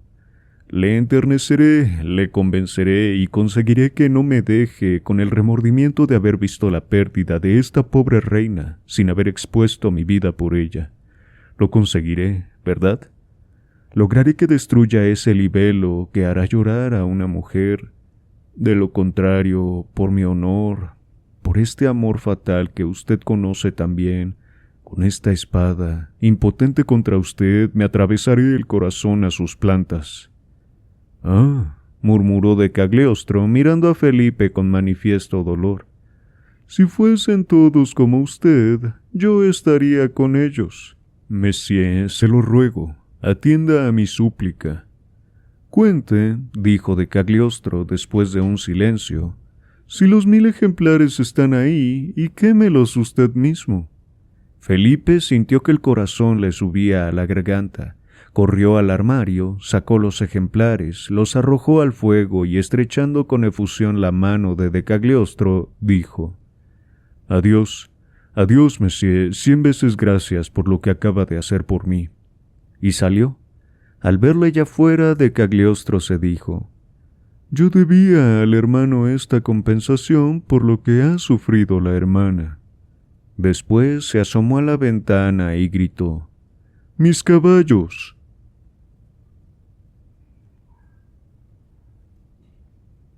Capítulo 34. La cabeza de familia de los Taberny. Mientras esto ocurría en la calle Neuf-Saint-Guille, Monsieur de Taberny, padre, se paseaba por su jardín, seguido de 2 lacayos que empujaban un sillón de ruedas. Había en Versalles, y hay quizá todavía hoy, viejos palacios con jardines estilo francés, que por una servil imitación de los gustos y las ideas de su dueño reproducían el Versalles de la Notre y de Mansart. Varios cortesanos, con un de la Feuillade, que debió de ser su modelo, se hacían construir en pequeño un invernadero subterráneo, un bassin de Suisse y los baños de Apolo. Había también el patio de honor y el Trianon, pero todo reducido a un 5%. Cada estanque parecía simbolizado por un cubo de agua. De Taberny había hecho otro tanto, ya que su majestad Luis XV había adoptado el Trianon. La casa de Versalles había tenido sus trianones, sus vergeles y sus parterres, puesto que Luis XVI tuvo sus talleres de cerrajería y sus tornos. Monsieur de Taberny tenía su forja y sus bancos carpinteros, puesto que María Antonieta había impuesto jardines ingleses, ríos artificiales, praderas y palacetes. Monsieur de Taberny levantó en un rincón de su jardín un pequeño trianón para muñecas y un riachuelo para patitos y pececitos. Sin embargo, en el momento en que nosotros le encontramos, se calentaba al sol en la única avenida que quedaba del gran siglo, la avenida de los estilos. Andaba muy despacio, las manos abrigadas, y cada 5 minutos los criados le acercaban el sillón para que descansara. Mientras el anciano saboreaba este reposo y se recreaba bajo un tibio sol, se le acercó un criado anunciándole: «El caballero de Taberny». «Mi hijo», dijo el anciano con alborozo, y al volverse y ver a Felipe exclamó: «Mi querido Felipe, llegas en el momento más oportuno. Planeo una serie de alegres proyectos, pero ¿Qué cara es esa? ¿Estás enfadado? No, monsieur. ¿Sabes ya el resultado del asunto? ¿Qué asunto? El vejete se volvió para asegurarse de que nadie escuchaba. Puede hablar, monsieur. Nadie nos oye. Me refiero al asunto del baile. Aún comprendo menos. Del baile de la ópera. Felipe enrojeció, hecho que notó el anciano. ¡Qué imprudente eres! Haces como los marinos torpes. Cuando tienen viento favorable, inflan todas las velas. Vamos, siéntate en ese banco y escucha mi sermón. Tengo algo bueno que decirte. Monsieur, yo... Tú estás abusando sin que te detenga nada. Tú, tan tímido a veces, tan delicado, tan reservado, en estos momentos la comprometes. ¿De qué quiere hablarme, monsieur? Le preguntó Felipe riendo. De ella, diablos, de ella. ¿Quién es ella? ¿Crees que ignoro tu escapada? ¿Su escapada al baile de la ópera? Monsieur, yo le juro... No te enfades, pues lo que te digo es por tu bien. Tú no has tomado ninguna precaución y no sabes que se te ha visto con ella en el baile y te verán en otro sitio cualquiera. ¿Qué se me ha visto? ¿Lo preguntas? ¿Tienes o no tienes un dominó azul? Felipe iba a replicar que no tenía ningún dominó azul y que le habían confundido, que no había ido al baile, que no sabía de qué baile le hablaba, pero repugna a ciertos corazones defenderse en circunstancias delicadas, y solo se defienden con bravura cuando saben que se les ama, aunque también saben que defendiéndose rinden un servicio al que les acusa. ¿Pero para qué?, pensó Felipe, dar explicaciones a mi padre. Por otra parte, quiero enterarme de lo que sucede. Y bajó la cabeza como un culpable que confiesa. Ahora te das cuenta, volvió a decir el viejo con acento de triunfo. Tenía la seguridad de que lo reconocerías. ¿Acaso sabías que Monsieur de Richelieu, que te aprecia mucho y que estaba en el baile a pesar de sus 84 años, se preguntó quién podría ser el dominó azul a quien la reina le daba el brazo? Y no vio de quién sospechar sino de ti, porque reconoció a todos los demás, y tú ya sabes que el duque conoce a todo el mundo. ¿Así que se supuso que era yo?, preguntó fríamente Felipe. No me extraña, pero que se reconociese a la reina me parece increíble. Pues sí que era difícil de reconocer cuando fue desenmascarada. Eso va más allá de cualquier fantasía. ¡Qué audacia! Esa mujer debe estar loca por ti. Felipe enrojeció. Seguir discutiendo comenzaba a hacerle insoportable. Si eso no es audacia, continuó el viejo de Taverney, es una casualidad que tiene que alarmarte. Ten cuidado, hijo mío. Hay muchos celosos y envidiosos a los que hay que temer. Es un puesto muy envidiado el de favorito de una reina cuando la reina es el verdadero rey. Y de Taverney aspiró lentamente un poco de rapé. Tú me perdonas mi sermoncito, ¿verdad? Perdónamelo, querido, y no sabes cómo te lo agradezco. Quisiera impedir que un capricho del azar descalzara ese andamiaje que has levantado tan hábilmente. Felipe se sentía inundado de sudor y mientras escuchaba mantenía los puños crispados. Se disponía a marchar para cortar aquel discurso, con la alegría con que se rompen las vértebras de una serpiente. Pero un extraño sentimiento le detenía, un sentimiento de curiosidad dolorosa. Uno de esos incontenibles deseos de saber el mal, ese aguijón que tortura los corazones llenos de amor. Yo te diría que se nos tiene envidia, insistió el anciano. Es muy sencillo, sin embargo, nosotros no hemos alcanzado todavía la cima a donde quieren hacernos subir. A ti pertenece la gloria de haber elevado el nombre de los de Taverney por encima de su humilde origen. Solo te ruego que seas prudente. De lo contrario, el resultado puede ser un fracaso del que difícilmente te recobrarías. Felipe se volvió para disimular la angustia que le atormentaba. Su íntimo abatimiento habría desconsolado a su padre si lo hubiese advertido. Sin tardar demasiado tiempo podrás alcanzar un gran cargo, y acaso me consigas el puesto de lugarteniente del rey en algún sitio que no esté muy lejos de París. En tu mano estará el que un día sean pares de Francia los de Taverney, Maison Rouge, y tú serás duque, par, lugarteniente general. Aún viviré 2 o más años y lograrás que me concedan... Basta, basta, pidió Felipe con voz sorda. ¿Basta? Si tú te das por satisfecho, yo no. Tú tienes toda una vida por delante, y yo quizás solo meses. Y quiero que los meses que me quedan me compensen de mi triste pasado. De mi otra realidad no me quejo. Dios me dio hijos.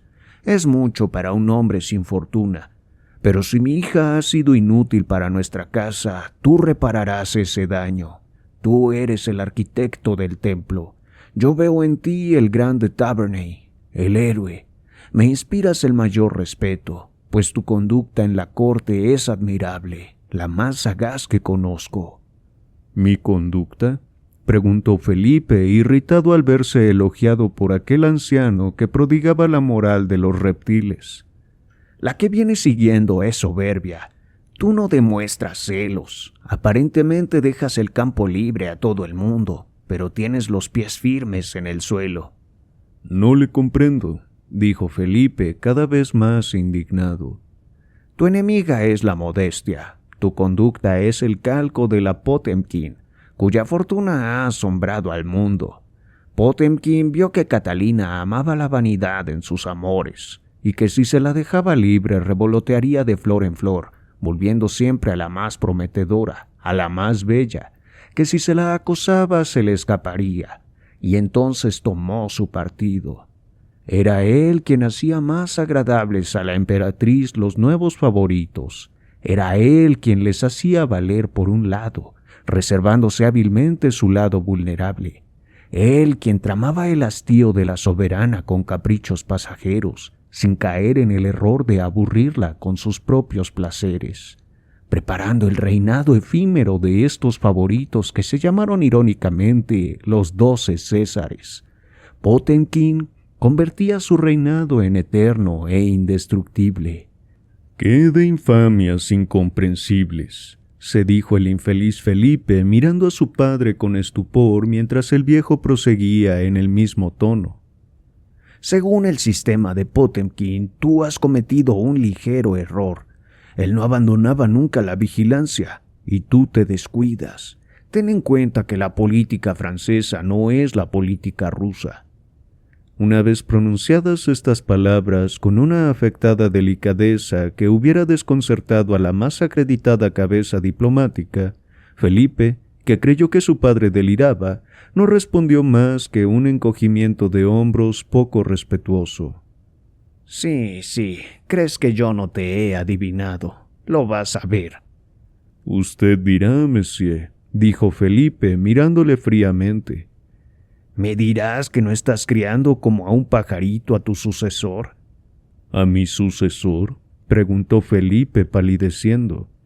¿Me dirás que no sabes lo que hay de firme en las ideas amorosas de la reina cuando está dominada por la pasión? Pero en previsión de un cambio suyo, tú no quieres ser sacrificado, que es lo que ocurre siempre con la reina, porque ella no puede amar el presente y sufrir al mismo tiempo el pasado.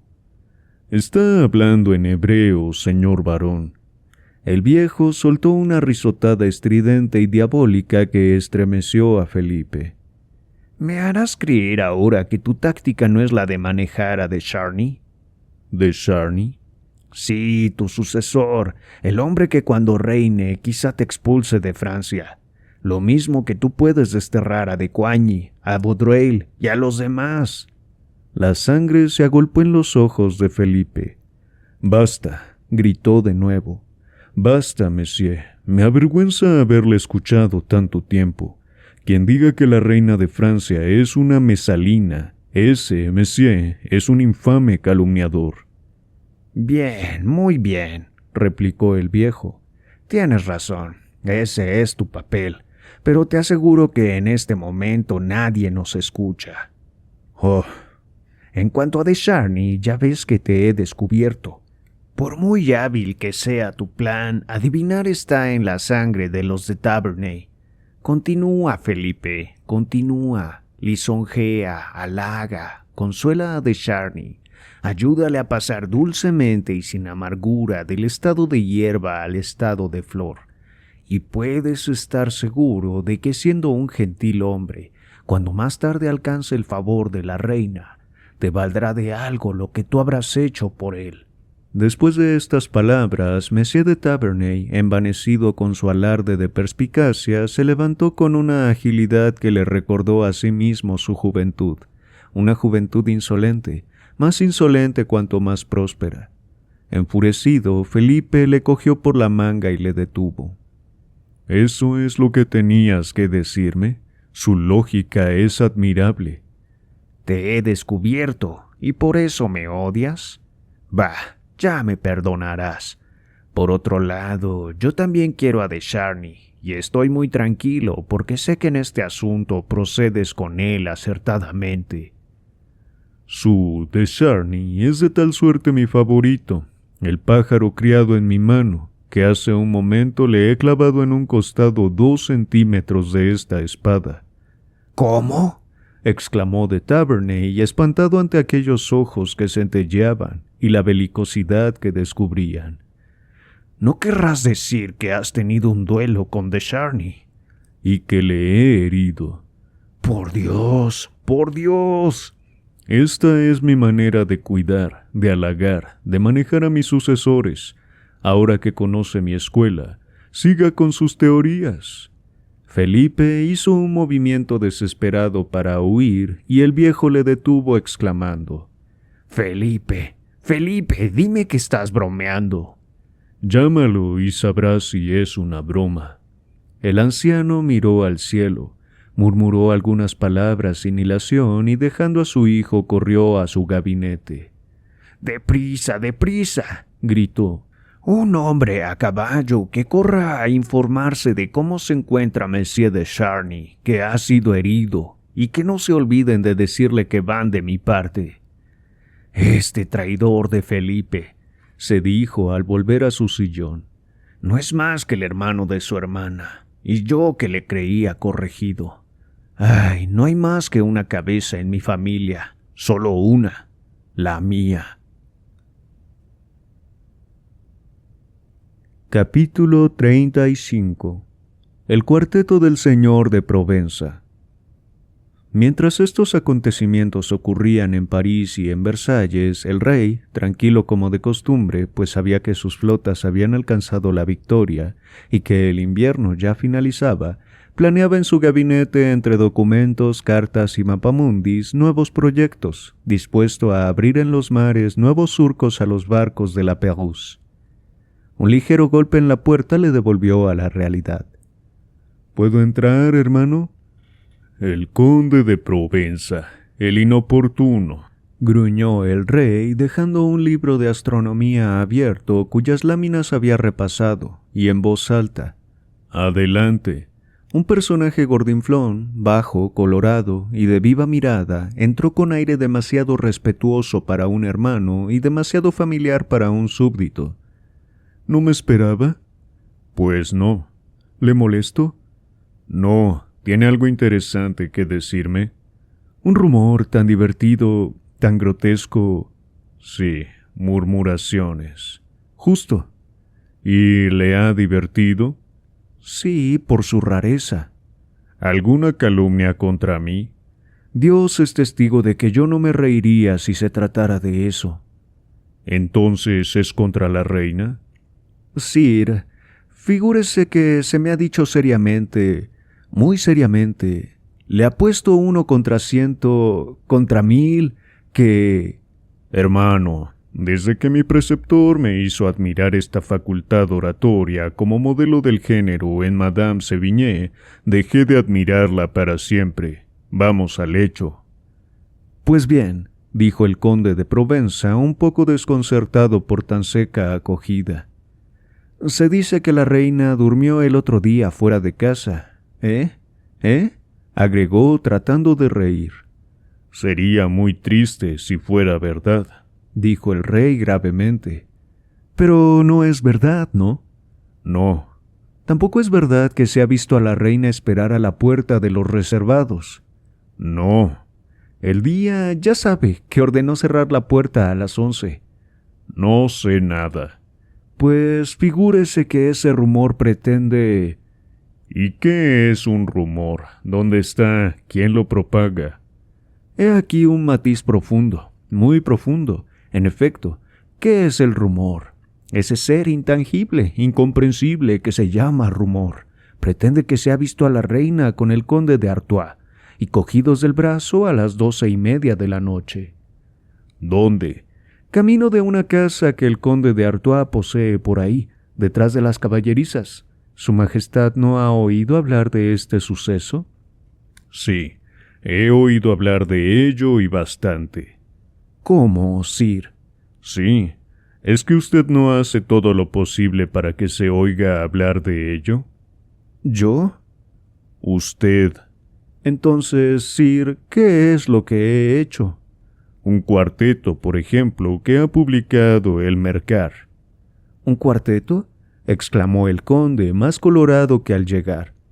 Se sabe que usted es favorito de las musas. De ningún modo. Se le acusa de haber hecho un cuarteto que termina con estos versos. Helena no había dicho nada de ello al buey rey Menelao. ¿Yo, Sir? No lo niegue. He aquí el original del cuarteto, su letra. Yo no entiendo mucho de poesía, pero en manuscritos igualo a un experto. Sir, una locura es causa de otra. Monsieur de Provenza, le aseguro que no ha habido más locura que la suya, y me asombra que un filósofo haya cometido esta locura. Reservemos este calificativo para su cuarteto. Su Majestad es duro conmigo.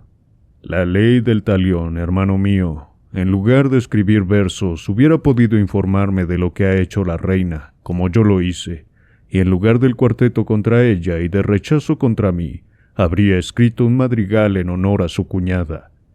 Después de esto dirá que no es motivo de inspiración, pero yo prefiero una mala poesía a una buena sátira. Horacio también decía eso. Horacio, su poeta. Sir, me abruma. No estando seguro de la inocencia de la reina como yo lo estoy, repitió el rey con firmeza. Hubiera hecho bien en releer a su Horacio. ¿No es él quien ha dicho tan bellas palabras? Perdón, yo destrozo el latín. Rectius hoc est, hoc faciens vivam melius, sic dulcis amicis occurram. Esto es mejor. Si lo hago, será más honrado. Si lo hago, seré bueno para mis amigos. Usted traducirá más elegantemente, pero creo que ese es el sentido. Y el buen rey, después de esta lección más paternal que fraternal, esperó que el culpable se disculpara. El conde meditó algún tiempo su respuesta, menos como un hombre avergonzado que como un orador empeñado en una cuestión de sutilezas. Sir, dijo, por muy severo que sea el juicio de su Majestad, tengo una excusa y una esperanza de perdón. Explíquese. Usted me acusa de haberme equivocado, ¿no es eso? Y no de haber obrado con mala intención. De acuerdo. Si es así, su Majestad, que sabe que no hay hombre que no se equivoque, admitirá que yo no me habré equivocado por algo insignificante. Yo nunca acusaría su inteligencia, que es mucha. Pues, ¿cómo no podría cometer un error oyendo todo lo que se murmura? Nosotros, los príncipes, vivimos en una atmósfera de calumnia que nos asfixia. Yo no digo que haya creído, yo digo que se me ha informado mal. Puede ser así, pero... ¿El cuarteto? Los poetas somos tipos raros, y por otra parte, ¿no es mejor responder con una suave crítica que puede ser una advertencia que con agresividad? Las actitudes amenazadoras puestas en verso no ofenden, Sir. Eso no es como los libelos que tratan de que reprendan violentamente a la reina, y que he creído que yo mismo se lo debía traer. ¿Un libelo? Sí, sir, el miserable autor de esa vileza es merecedor de una orden de encarcelamiento en la Bastilla. El rey se levantó bruscamente diciendo: ¿Tiene a ese libelo? Sí, sir. Démelo. El conde de Provenza sacó del bolsillo un ejemplar de la historia de Ateinotna, la prueba fatal que el bastón de Charny y la espada de Felipe, lo mismo que el brasero de Cagliostro, habían puesto fuera de circulación. El rey lo leyó en un instante, recogiendo más la intención que el texto. ¡Qué infamia!, dijo. ¡Qué infamia! Como ves, sir, se pretende que mi hermana visitó la cubeta de Mesmer. En efecto, pero ella estuvo allí. ¿Estuvo allí?, exclamó el conde de Provenza. Con mi autorización. Oh, sir. Y no es de su presencia en casa de Mesmer de lo que yo deduzco su imprudencia, puesto que le permití que fuera a la plaza Vendôme. ¿Su Majestad le permitió a la reina que se acercara a la cubeta para experimentar por sí misma? El rey golpeó el suelo con el pie. El conde acababa de pronunciar sus palabras en el momento en que los ojos de Luis XVI recorrían el párrafo más insultante para María Antonieta. La historia de su pretendida crisis, de sus contorsiones, de su amago voluptuoso, de todo lo que, en fin, había señalado en casa de Mesmer el paso de Mademoiselle Olive. «Imposible, imposible», dijo el rey palideciendo. «La policía debe saber a qué atenerse acerca de esto». Tocó la campanilla y le ordenó al criado que acudió. «Inmediatamente que vayan a buscar a Monsieur de Crosne». «Sir, hoy es día de informe semanal y Monsieur de Crosne espera en el Oil de Boeuf». «Que pase enseguida». «Permítame, sir, que me retire», dijo el conde de Provenza en tono hipócrita y con intención de salir. «Quédese», le dijo Luis XVI. «Si la reina es culpable, puesto que es de la familia, puede saberlo. Y si es inocente, debe saberlo también, ya que ha sospechado de ella». De Cross entró, y al ver al conde de Provenza con el rey, presentó sus respetuosos saludos a los dos más grandes del reino, y después, dirigiéndose al rey, dijo: «El informe está hecho, sir». «Ante todo, monsieur», dijo Luis XVI, «explíquenos cómo se ha permitido publicar en París un libelo denigrante para la reina». «Ateinotna». «Sí». «Su autor es un gacetillero llamado Retaux». «¿Sabe su nombre y no ha impedido que lo publicara o detenerle después de la publicación?» «Sir, tengo redactada la orden de detención». «Entonces, ¿por qué no se le ha detenido?» De Cross miró intencionadamente al conde de Provenza, quien repuso, haciendo ademán de retirarse: «Pido licencia a su majestad». «No, no», replicó el rey. «Ya le he dicho que continúe aquí. Hable, Monsieur de Cross, y sin reservas, con toda claridad». «Ocurre», repuso el lugarteniente de policía, «que yo no he hecho detener al gacetillero Retaux porque era necesario que antes tuviera una explicación con su majestad». «Le escucho». «Quizás, sir, valga más darle a ese gacetillero una cantidad y obligarle a dejar el país para que lo ahorquen fuera de Francia». «¿Por qué?» «Porque cuando esos miserables dicen una mentira, el público, que no ignora su falsedad, se regodea viendo que se les escarmienta, a veces con la pena máxima, la horca incluso, pero cuando por desgracia airean una verdad». «¿Una verdad?» De Cross se inclinó. «Sí, la reina estuvo en la cubeta de Mesmer. Fue una desgracia, como usted dice, pero yo se lo permití». «Sir», murmuró de Cross. El humilde tono del respetuoso súbdito impresionó más al rey que el tono de reproche con que se había manifestado el intrigante conde de Provenza. «Esto no es motivo, supongo, para que se ultraje a la reina». «No, sir, pero la compromete». «Monsieur de Cross». ¿Qué le ha dicho su policía? Muchas cosas que, al margen del respeto que debo a su majestad y de mi fidelidad a la reina, están de acuerdo con algunas acusaciones del libelo. ¿Dice de acuerdo? Una reina de Francia que va vestida como una mujer corriente y se relaciona con una gente equívoca, atraída por esas supercherías de Mesmer, y que además va sola. ¿Sola?, exclamó el rey. Sola, sir. Se engaña, Monsieur de Cross. No lo creo, sir. Le han informado mal. Diría que fielmente, sir. Puedo informar que a su majestad del peinado que llevaba la reina, del color de su vestido, el ruido de sus pasos, sus gestos, sus gritos. ¿Sus gritos? El rey palideció y estrujó la libelo. Incluso sus suspiros fueron anotados por mis agentes, agregó tímidamente de Cross.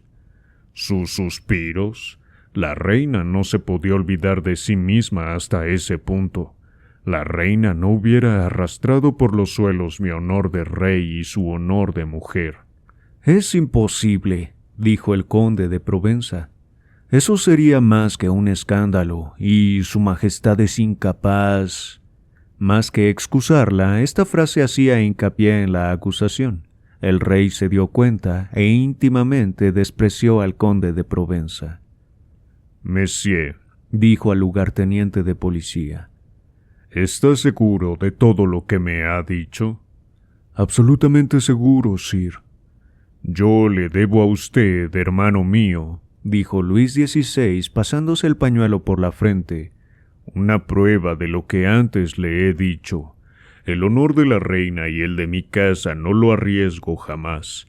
Permití a la reina ir a la cubeta de Mesmer, pero con la condición de que le acompañara una dama virtuosa, irreprochable, incluso santa. Ah, dijo Monsieur de Cross, si fue así... Sí, dijo el conde de Provenza, una mujer como Madame de Lamballe, por ejemplo. Exacto, para acompañar a la reina designé a la princesa de Lamballe. Pero desgraciadamente, sir, la princesa no la acompañó. Entonces, agregó el rey estremeciéndose, si la desobediencia ha sido tan grande, debo castigar y castigaré. Un hondo suspiro le subió del atormentado pecho a los labios. Solamente me queda una duda. Usted no comparte esta duda y es natural porque no es el rey, el esposo, el amante de la mujer a la que se acusa. Esta duda quiero resolverla. Llamó al oficial de servicio. Que se vea si la princesa de Lamballe está en la cámara de la reina o en su apartamento. Sir, la princesa pasea en el jardín pequeño con su majestad y otra dama. Ruegue a la princesa que suba inmediatamente. Al salir el oficial, dijo el rey. Ahora, señores, 10 minutos de espera. No podré tomar partido hasta entonces. Luis XVI dirigió a los dos testigos de su profundo dolor una mirada que era una amenaza. Ambos guardaron silencio. De Cross sentía una tristeza real. El conde de Provenza afectaba tanta tristeza que ni que se le hubiera transmitido el dios Momo. Un ligero rumor de sedas detrás de las puertas advirtió al rey que llegaba la princesa de Lamballe. Bien, chicos, hasta aquí la lectura de hoy. Espero que la hayan disfrutado. No olviden dejar su like y suscribirse al canal. Hoy comenzamos este fragmento con Ghetto y su ama de llaves, doncella, portera, no recuerdo la verdad que era, pero este gacetillero estaba contento y quería que su amiga disfrutara con él del posible éxito que iba a tener el periódico de ese día. Ella se muestra dudosa ante eso, incluso prudente, pues aún sin saber el tema le dice que a lo mejor en esa ocasión no se libra de la Bastilla. Su ánimo terminó contagiando a la buena señora cuando llegó el enviado del conde de Cagliostro a comprar tantas unidades. Pero luego todo se vuelve un caos cuando en la casa se termina colando también de Charny, quien, defendiendo el honor de la reina, quiere apalear a Ghetto. El gacetillero, listo para cualquier contingencia, huye por una puerta disfrazada, pero Felipe ya se había informado de eso, así que estaba ahí, también para interceptarlo y también para defender el honor de la reina. Pero tiene que contentarse con que el gacetillero sea apaleado, aun sin importar que no sea él quien defienda a la reina en persona, que no la defienda por su propia mano. De Charny lleva a cabo la tarea y después, como era obvio, ambos se dirigían a casa del conde de Cagliostro, a deshacerse de las demás copias. Se baten en duelo, el marino y el militar, del cual Tavernet sale vencedor. En fin, todos quieren tener sus satisfacciones, todos quieren mantener su honor, defender el ideal de la realeza, cosa que ya no tiene tanta relevancia para el conde de Cagliostro, pues él tiene una perspectiva más amplia. Sabe que no vale la pena dar satisfacciones ni defender cosas tan volubles a ojos de la gente como el honor. Felipe, que había quedado como alguien superior a de Charny, al menos batiéndose en duelo, queda frente a Cagliostro como un niño jugando a defender a la realeza. Si se dan cuenta, de Cagliostro no revela nada de sus intenciones, o solo lo hace de manera indirecta. Repasemos un poco el contexto. Felipe llega enfurecido, muy confiado en su argumento de defender a la realeza. De Cagliostro no afirma otra cosa más que la reina estuvo en casa de Mesmer. Y último dato muy importante, después de haberlo vencido en todo nivel, le permite prender fuego a los diarios, que estaban todos juntos aún en un armario. Esto si llegara a sus últimas consecuencias, por ejemplo, que llegara a oídos del rey por medio de algún intrigante como el conde de Provenza, sería muy relevante, pues de Cagliostro, aun siendo él quien promovió todo ese malentendido que deja mal parada a la reina, puede excusarse con haber comprado las copias de esos diarios para que la noticia no se esparciera aún más. Esto, claro, es una mera suposición. No sabemos en primera cuáles son las intenciones del conde de Cagliostro. Se podría decir que incluso no tiene algo contra la reina, aunque es la más implicada en todo esto. Eso aún no lo sabemos. Por lo cual no podemos afirmar que de Cagliostro jugará esa carta a su favor.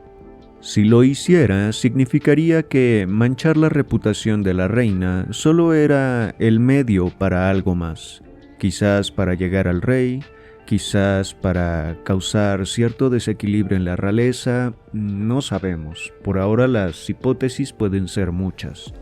Creo que la historia se pone más interesante. Sabemos que hay muchas personas tramando cosas, un robo de un collar, un desequilibrio en la realeza y por lo tanto también en toda la sociedad. Lo vemos reflejado, por ejemplo, en la plática que Felipe tiene con su padre. El señor está perdiendo todos los escrúpulos, expresa sus intenciones sin pelos en la lengua, le dice a Felipe qué tiene que hacer para llegar alto en el sistema. Dice que su hija es una decepción, al igual que su hijo, porque no se han unido a alguien importante, socialmente hablando, claro. Las cosas se empezarán a mover, no solo en Versalles, sino en todo París. Todos se van a inquietar si esta noticia de la reina se extiende. ¿Por qué? Porque la reina no debe mostrar su lado humano, o al menos eso es lo que parece esperarse de ella. Que sea siempre perfecta, casi divina. Me parece que Felipe puede ser una pieza importante en el desarrollo de esta historia, pues ha quedado expuesto a la magnanimidad del conde de Cagliostro. Ha llegado a atisbar algo que solo la experiencia y la contemplación pueden brindar. Ha sido vencido en su juego, pues el conde de Cagliostro, al final entró en su juego, pero solo para deconstruirlo. Eso impactó a Felipe. Además, sumémosle que se entera de que la gente se piensa que él acompañaba a la reina en el baile de la ópera. Sin embargo, él no le exterioriza a su padre que está en un error. Eso se lo guarda porque dice el autor que no tenía ganas de defenderse. A lo que voy es que Felipe tiene la posibilidad de dar un paso atrás y empezar a indagar qué está sucediendo por este encuentro con De Cagliostro, por esto que le revela su padre. O puede simplemente seguir siendo impulsivo, motivado por su amor por la reina. Ya veremos qué ocurre. En fin, gracias por acompañarme en una lectura más. Saben que para mí siempre es un gusto leerles. Nos vemos.